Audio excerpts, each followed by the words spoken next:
Major support for Out to Lunch is provided by the law firm of Jones Walker, established in 1937 with over 375 attorneys in offices throughout the U.S., providing a comprehensive range of services to a local, national, and international client base. JonesWalker.com. And by Short & Associates, legal recruiters in Louisiana and Texas. And by Wyndham Garden Lafayette. From Chopsticks Restaurant in Lafayette, we're out to lunch with Christian Mader, publisher and editor of The Current. It's business, Acadiana style. Hi, I'm Christian Mader. Welcome to Out to Lunch. We're getting a lot of what we need from the internet these days. I can pick up this handy iPhone, unlock it with my face, and get a month's supply of dog food delivered to me in 2 days. That's convenience. E-shopping is nothing new, even as it's gotten faster and offered more stuff. But over the last decade, better and faster broadband has made it possible to network services that aren't just about making it easier to be lazy. And that's well on display in the healthcare industry, where advances in telemedicine are tackling serious quality of life issues with fantastic results. Over miles of fiber optic cable, hospitals now come to you. Telemedicine programs bring doctors, nurses, and counselors where the patients are, at work, at school, or even miles from the nearest hospital, in areas where geography is a big hurdle in getting good healthcare. My guests today both work extensively in telemedicine, advocating and advancing its benefits to the workplace and to community health in general. Attorney Nadia Delahousie launched one of Louisiana's first teleradiology networks with her husband, a radiologist, more than 20 years ago. She served as the company's general counsel. Today, Nadia is a partner at law firm Jones Walker, where she's also the head of Tele-Health. Jones Walker is a sponsor of Out to Lunch. Nadia, welcome to Out to Lunch. It's great to be here. Thank you, Christian. Lafayette General Health is one of the major players locally in telemedicine. The system introduced a telemedicine clinic on site at stellar settings in 2012, offering on-the-job healthcare access to the jewelry maker's 1,200 employees. Lafayette General's program has since grown to serve public school systems and Lafayette Consolidated Government, where it provides care for more than 2,200 government workers. Cian Robinson has been one of the big reasons for Lafayette General's wins in that space. Cian ran the Lafayette General Foundation for several years and now serves as the health system's executive director for innovation, research, and real estate investments. That's a lot of hats, Cian. Thank you, I think. Welcome to Out to Lunch. Thank you. Okay, let's take a second to take stock of where telemedicine is today. It strikes me that it's much more common than perhaps people think, yet it's still kind of a novelty. So Nadia, as someone who has followed this space since people were using Netscape, how has telemedicine evolved, and how would you describe its stage of maturity? It's really an amazing experience to have been part of this growth for the last 20 years, because when we started out in telemedicine, trying to create a teleradiology network, we were trying to get a T1 line in our home. I don't even know whether or not a lot of this generation today, the younger generation, knows what that is. The other is these PAC systems. It would take hours sometimes for us to be able to transfer images across this T1 line. In addition, there was no compatibility between the various PACs. So it was a real, just wild, wild west. We became very active. My ex-husband, actually, he's my best friend, but we are no longer married, but we do have a wonderful business relationship. I still handle all of his work. He and I both had a passion, and we both had a vision. And at the time when we went into this area, radiography was not an area where reads were timely.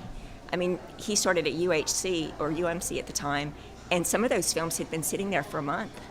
And it was horrifying because you missed cancer diagnoses. It was just terrible. So at that point in time, the regulatory aspect of telehealth was really non-existent. You knew you had to get a license in every state, and therefore that's the first thing we did. We got him licensed in every state. And then we started with the technology, which was not what it is today. The flip side, over the course of 20 some odd years in the spectrum, has been that the advancements in the technology have surpassed my wildest dreams. I mean, I have a master's in technology. I worked for the FCC. I went to Boston University. I was more interested in the technical aspects of telehealth than I was actually the legal, and I ended up going to law school after that. But my real interest was the technology. And in my wildest dreams, I never thought that we would be digital, that we would have the bandwidth, that we would have the opportunity to integrate telehealth.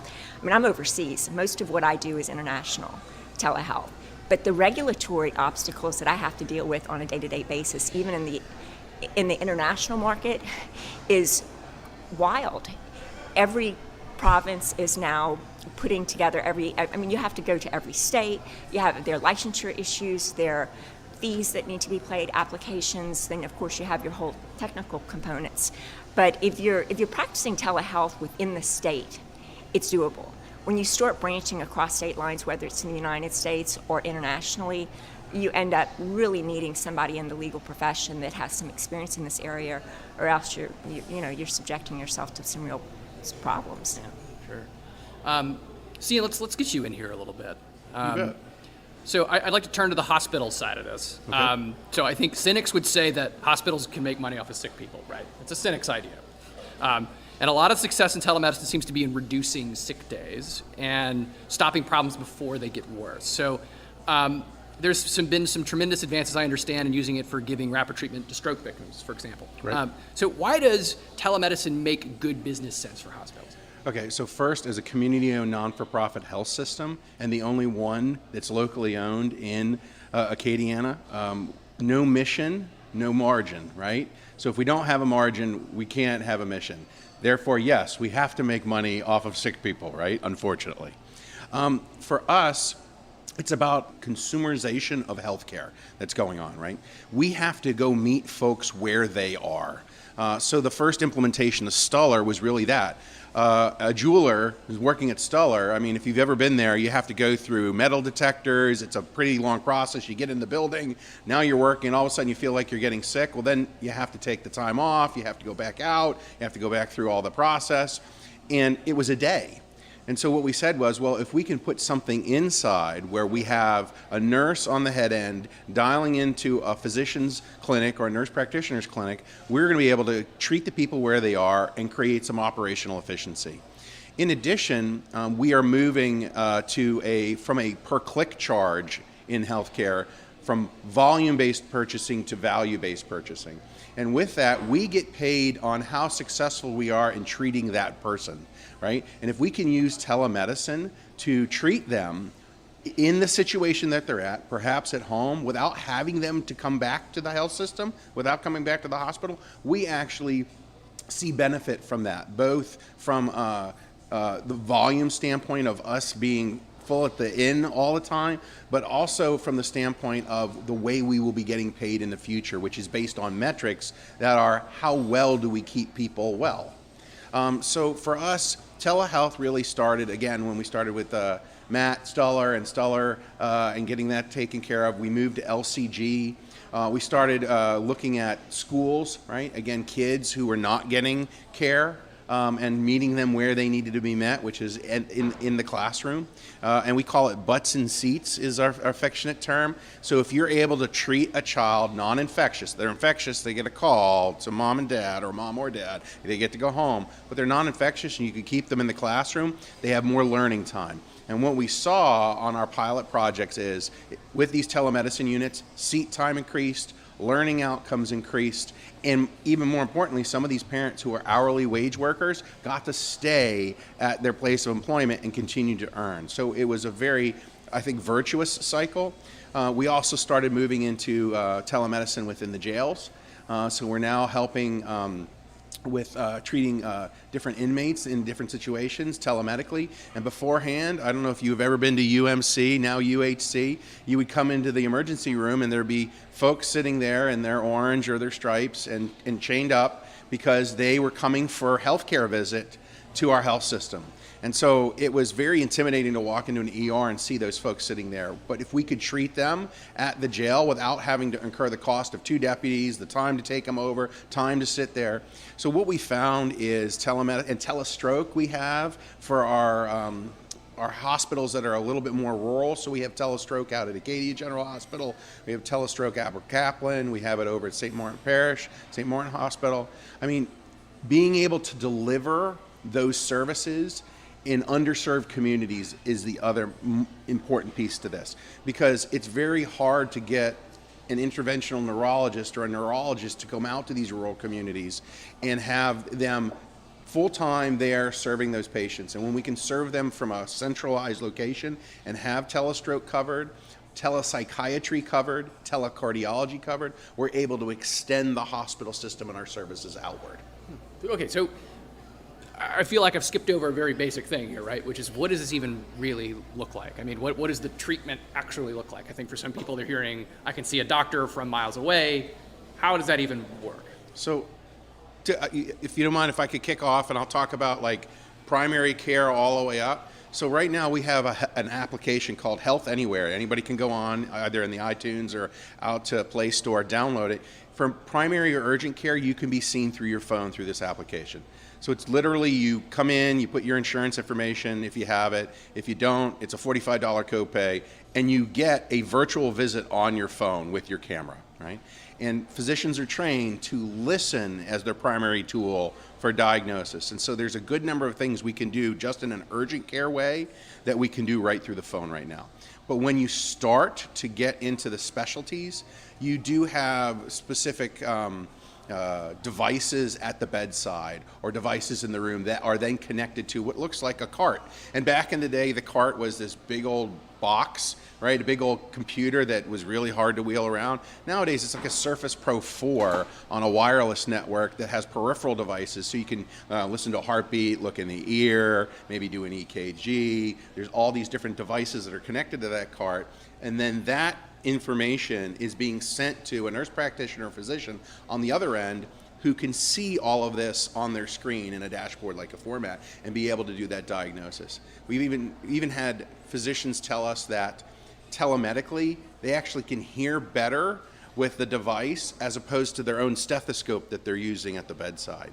So it really depends upon the modality. If you're urgent care or if you're a stroke, it's really dependent upon the disease. Okay. So, I mean, you've touched on this a little bit already, Nadia, but, you know, it sounds like we're getting further. The people are going to be more comfortable with this, but there remain some serious regulatory hurdles. I mean, can you talk a little bit more about the kind of work that you're having to do in order to make sure that the technology doesn't sort of get held back by the system itself? You know, people come to me and say, why haven't you gotten a national license in place? Why haven't you done this? Why haven't you done that? Let me tell you, the American Telemedicine Association has celebrated 25 years. And they have been on Capitol Hill twice, I mean, continuously in Washington. But we've had summits, we've been beating at the bush, you know, for a long time, at the government for a long time. Recently, in the last year, Medicare has finally integrated the originating site to include the home setting.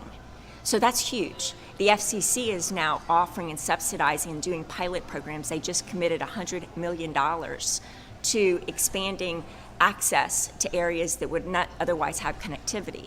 So you can actually have the physicians and the hospitals that want to do the work, but if you don't have the connectivity and the bandwidth, you can't get the services in place. The licensing is so challenging. It is. I mean, it's amazing.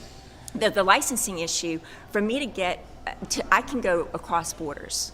Okay, and now we're working on the Federation of, you know, Physicians. You have different rules with respect to nurses, licensing regs with respect to nurses versus physicians versus EMTs versus physical therapists versus dentists versus, I mean, it is crazy. From a regulatory legal perspective, if you don't make sure that you're complying with the regulatory aspects of this, then you could find yourself before a state licensing board. That's right, in a lot of trouble. And right? I've had to defend those. And ignorance is no excuse. Right. And in today's world, the DOJ has come out very, very clearly that it is going to hold telehealth to the same standard that it's currently holding any form of health care. And that includes fair market compensation. It includes anti-kickback, the Stark law. Yeah. And you have to be incredibly careful when you're negotiating with smaller hospitals in rural areas, because they don't have the money to be able to put up, for example, the carts and the equipment necessary to integrate. So you have to structure these deals in a way that it is not a kickback or perceived as a kickback. And a lot of this, you know, is still not clear in terms of what you can or what you can't. In the past, we've always felt DOJ is going to give us a little bit of leeway because we're trying to get into a spectrum that is going to benefit everyone, but the outcome is that it's not. It's coming down very hard. on the telehealth. Everybody thinks that once you become a doctor or a nurse, you're licensed anywhere in the United States or wherever. You're not. You have to go state by state to get your licensure. And so we had the same thing happen, which was, so say we roll out our telemedicine platform and our doctors and maybe nurse practices are doing the initial coverage, but maybe we have to have a rollover. Wonder if there's all of a sudden this influx.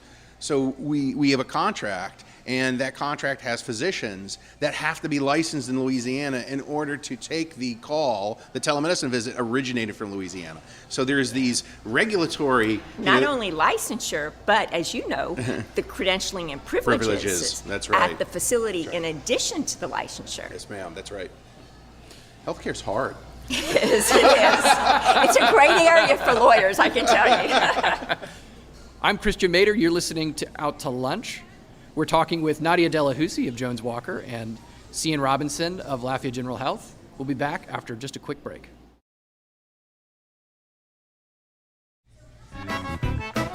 You're listening to Out to Lunch. I'm Christian Mader.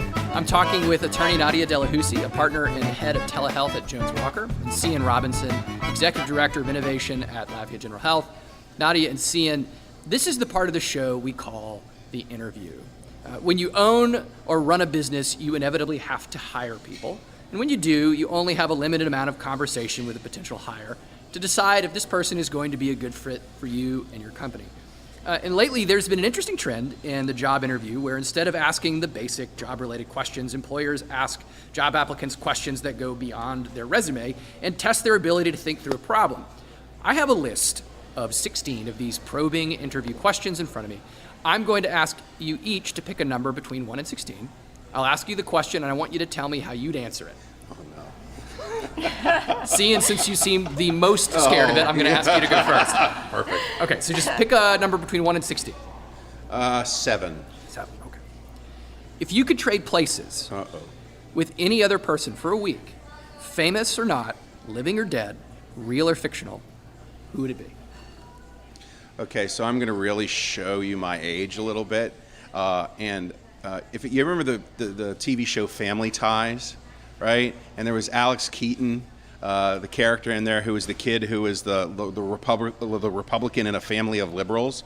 You know, that was me during the 80s and 90s living in New Jersey, growing up in my family. And so if I had to trade places with anybody, I'm a Ronnie Reagan Republican. I would love to have been President Ronald Reagan or President Cian Robinson for a week, just to see that position of power that you're in and the responsibility that comes with it and the sort of machinations of the sausage making that occurs on Capitol Hill, just completely fascinating to me. And I don't care what job you're in, there are always aspects of politics that creep their way in. And I'm not talking external politics that we read about, you know, in the paper or on whatever feed you're on. I'm talking about the interpersonal politics and relationships that you have to manage on a day-to-day basis. People, not only is healthcare hard, people are wiggly and they're hard too. And trying to create those relationships, I think, is the most rewarding thing that I have, even to this day, or I would have had as President Ronald Reagan. Nadia, can you pick a number between 1 and 16? I'll pick 2 since I have 2 kids. 2, all right. If you woke up and had 2,000 unread emails and could only answer 300 of them, how would you choose which ones to answer? Well, I first go through my emails every morning. That's about how many I get. Okay, No, wow. not really. I'm kidding. And a lot of those are spam, so I immediately delete all the spam. Even though we have every device known to try to avoid spam, you still get it. I also prioritize subject matters that I know are hot areas by flagging them. For example, cases that are urgent, that have really timely turnaround responses, I flag those. Any email that's coming from that individual is going to be flagged and put at the top of my list. I also have a secretary, and I have my secretary. I have 3 calendars. I have a secretary. I don't want to ever miss a deadline. I don't want to ever not respond. And I try to respond to all my emails every day, even if it means staying up until 2, unless it's a spam or somebody that's not directly focusing on me in some needed way. But it is difficult in today's world to be able to differentiate between the junk and the true meaningful communications that we have to respond to timely. I mean, when I talk about telestroke being timely, much of what I do is timely as well. If I miss a day and I'm supposed to file a pleading, I don't get an extension. The prescription period's run, I'm out of luck. My client is going to be detrimentally hurt. You know, so everything that we do, I take very seriously. So in asking that question to an interviewee, what do you think you'd be trying to get? Well, you know, when I do interview quite a bit for Jones Walker, and I have to tell you that I don't stick with the traditional questions. I like people to think out of the box. Look, I was a theater major. I had never thought of myself as a lawyer. I went into advertising, and I got tired of people in advertising changing my creative work. So I decided, okay, I'm going to go figure out what the FCC regs are. I'm going to go to law school. How do you make the jump from theater major to FCC expert? Don't ask me. My parents are still looking at me like, how did you get where you are? Because I was the one that said, because I have two sisters that are lawyers, and I was the one that said, there is no way I'm going into law. And I'm the one that loves it. But it's being open and passionate, and I went into communication technology, and then I started realizing there's a whole world, and then I worked for the FCC one summer, and then I realized, you know what? I'm not going to get where I need to get at the FCC. I need to be beating up on the legislature. I need to get involved in the politics of what I'm passionate about, which at the time was technology, the advancement of technology, and the integration of telehealth. Look, I have a father that's an OBGYN. He was the only OBGYN in a rural area for my entire childhood. Right. I listened to him leave in and out the house every 24 minutes, it seemed, to go deliver a baby. And I thought from an early age, there has got to be a way my father can remotely monitor his patients so he can be home with his family. As I mentioned earlier, when you talk about a T1 line and you look at what we're doing today, it's like going from the United States to Mars in a car. That's I mean, right. it really exactly is that it blows my mind. And I've been in this world and fascinated with it. I go to every conference I can just to look at the technology, and I am every year blown away at what advancements have been made, and I'm excited about what the FCC just committed to. To build on what you're saying, Nadia, we've been able to get these USDA grants that extend telemedicine, allows to extend it to rural communities. Well, we've had multiple successful grants, but what's gone on is grant number one, when we write it, and it takes 18 months to get it approved, in 18 months, what we asked for in the grant has changed by the time we get the award. We're to the point where we don't even need carts necessarily anymore. What we need are software licenses to deliver the telehealth on a platform of the school's choosing. And where I'm keen on, Nadia, is yours, the policy isn't keeping up with the technology progression and the delivery. Is the policy coming on a T1 line, I guess? It is. It's getting there. It's getting there. We're finally making policy dialogue. We have enough physicians and enough hospital systems that have gone out there and put their own dollars into the investments and have shown the data that needed to be placed in front of Congress and in front of the FCC and in front of CMS to get the law changed. But I also want to bring up AI, artificial intelligence, and the integration of that into what we do. Yeah, that's right. And that's a whole nother area that can essentially take everything you started this program out with, your iPhone face recognition. If we can, you have security issues, you have privacy issues, but there is so much that goes into how a patient is going to respond to health and, making lifestyle changes, particularly if they have a chronic medical condition. And the more you have knowledge about their lifestyle and their stress points and all of the information that we can collect from Google, from so many sources, if we could, and there's a lot of controversy about that, but if we could integrate that into the treatment plan, we would be able to help those individuals deal with those life stressors in a way that you wouldn't otherwise. I mean, your doctor's not going to ask you, okay, so how much credit card debt do you have? You don't. It wouldn't be appropriate. They don't have the time, but there is a way for us to integrate a lot of what the patterns of people spending and all sorts of things can be picked up on and utilized in healthcare. And Nadia is exactly right. That's why you have Amazon creating Haven. That's why right. You have Walmart getting into it. You have CVS Aetna merger. Heck, Best Buy just announced with Geek Squad that they're going to come to your house and install Internet of Things, Bluetooth devices all connect to your phone to send that information back. We're in an information-rich age with all this data that's being collected, and that integration and the use of artificial intelligence, machine learning, natural language processing, algorithm development, that's truly the next phase of where healthcare is going. And that's why with our Health Innovation Fund 2, our second venture fund, we've primarily focused on nothing but digital health and digital healthcare and how that's going to change the way we deliver healthcare. And so just really quickly add to that, I'm sorry, but what I love is the pattern recognition because it reduces human error, physician error. For example, in radiology, a great example. They have patterns, right. and it can pick up non-detectable problems within a particular CT, MRI that a physician's eye wouldn't. And it can put the physician on notice and the hospital system on notice, the caregivers on notice of areas of concern that they need to watch out for. And it allows the physician to operate at the top of their license. So a lot of these images can be read by AI and flagged, and then the radiologist can operate at her top of her license, reading only those that are problems instead of everything else. Well, it's been said 1,000 times, guys, the future is here. Literally anything can be on demand, and you're not likely to come across an invention that isn't just over the horizon. Of course, a good concept is nothing without results, and it's clear that when it comes to making an impact, telemedicine is beginning to prove out as a science fiction made reality that can really change lives and make the world a better place. Cian and Nadia, it's been great chatting with you both. Thanks for joining me today on Out to Lunch. Thank you. Thank you. My guests on Out to Lunch today have been attorney Nadia Delahousie, partner and head of Tele-Health at Jones Walker, and Cian Robinson, executive director for innovation, research, and real estate investments at Lafayette General Health. Nadia and Cian, thanks for the conversation.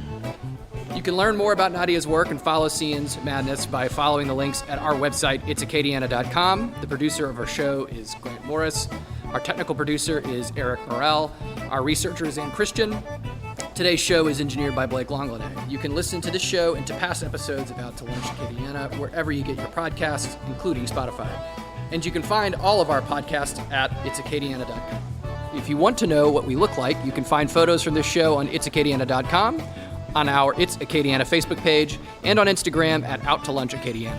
Out to Lunch is a production of INO Broadcasting for itsacadiana.com and KRVS 88.7 FM. I'm Christian Mader, editor of The Current, Lafayette's community-owned nonprofit newsroom. Thanks for joining me. For more great stories and conversation, check out thecurrentla.com and sign up for our weekly newsletter. I'll see you here again next week around the lunch table for more business Acadiana style on Out to Lunch Acadiana. Bye-bye. Out to Lunch is recorded live at Chopsticks Restaurant in Lafayette, where East meets Southwest. Authentic Chinese cuisine prepared with fresh local ingredients. The Out to Lunch Acadiana theme music, Encore Monsieur Nice Guy, is written by Mitchell Foreman and performed by Mitchell Foreman and Andre Michaud. Major support for Out to Lunch is provided by the law firm of Jones Walker, established in 1937 with over 375 attorneys in offices throughout the U.S., providing a comprehensive range of services to a local, national, and international client base. JonesWalker.com.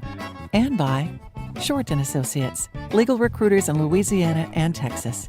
Support for Out to Lunch Acadiana comes from the Wyndham Garden Lafayette, located off Pinhook near Khalees Saloom. Wyndham Garden Lafayette is a pet and family-friendly hotel with reception space for large and intimate events, free parking, free Wi-Fi, and a free shuttle within 3 miles that includes the airport and downtown restaurants.